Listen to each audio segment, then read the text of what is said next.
Second alligator showed up. Hold on.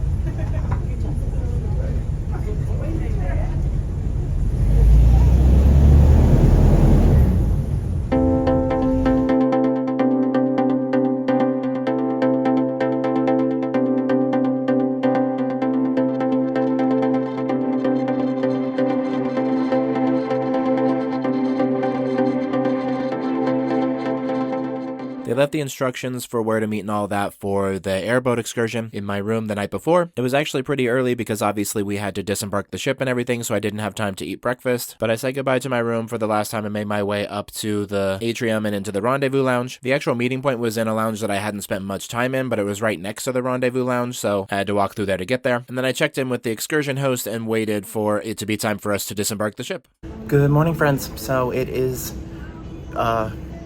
disembarkation day, and we have another adventure planned for today, so we get another vlog, or at least a continuation past the end of the actual cruise. So yeah, let's see what happens. I'm at the more or less at the meeting point that they told us to go to, but I'm super early because as you know, they want you out of your rooms pretty early, so I left the room and made my way up here because this is where I'm going to need to be in about 18 minutes. And as I was leaving, I noticed that they already have like CPass cards on some of the doors, so they're working quick to get those rooms flipped.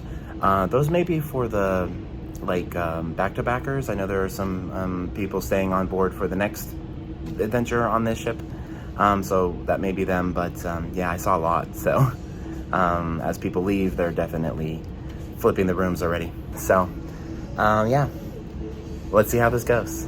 But of course I'll take you with me. We'll see what we see and do what we do, and we'll talk soon. So we hung out in that lounge for a while. There were actually quite a few people, but half of us were going to Miami Airport, half of us were going to Fort Lauderdale. So that's something to know if you're ever doing a cruise out of Miami or out of Fort Lauderdale. Those two airports are close enough together that you can fly into one or the other and be relatively close to the cruise port. But anyway, they gave us a sticker identifying which group we were to go with, and then we disembarked the ship. We made it through customs, and then we had to walk around the building to the side where the buses load. I wasn't exactly sure where I was supposed to go at first, but once I turned the corner and saw the buses, it became pretty obvious. Once we got on the bus, they had us sign a waiver, which is pretty normal, and then we were on our way over there. The ride to the Everglades was maybe like 45 minutes. We didn't have a whole lot of traffic, but they said sometimes with traffic it can take up to 2 hours to get there. But it was one of those like charter coaches, which are pretty comfortable, and they have a restroom on board and all that. When we arrived, they gave us an opportunity to get a snack and grab a drink and go to the restroom if we needed to, and we were told to listen for when they called the name of the guy who was in charge of our group. And once that happened, we lined up and they took some photos of us. Those photos were included. We boarded the airboat, and the crew members gave us like a safety briefing before we made our way out into the Everglades. We found out that the tour company was actually an entity of the Florida government, but before long we were on our way out there and the tour had begun.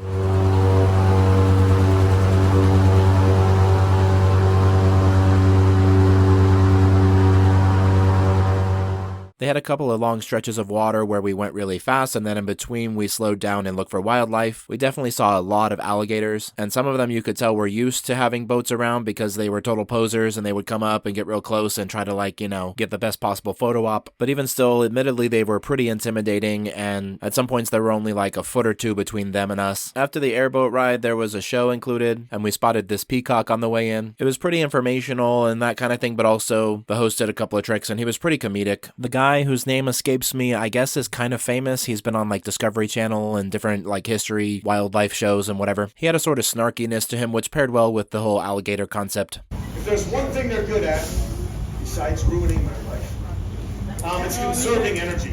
You look at a good-sized gator like Mr. Fahrenheit or Devo, Darth Gator, these guys can easily go 4 or 5 months with no food at all. That looks good on you, kid.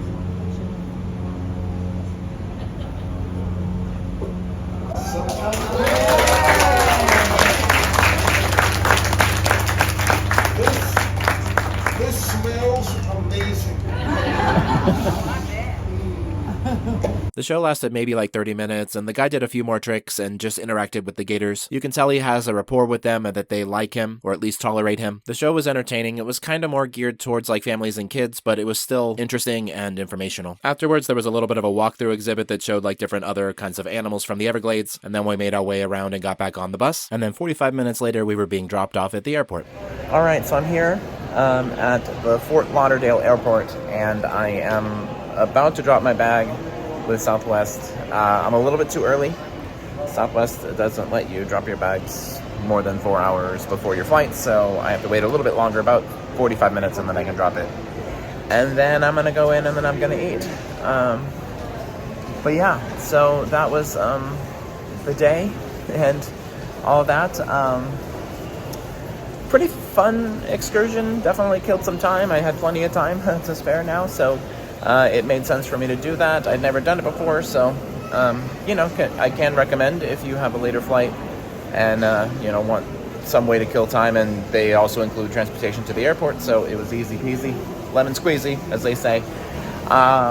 Basically, the way that it worked is we met on the ship, like we would normally for an excursion. We had a meeting point. We met there, and then we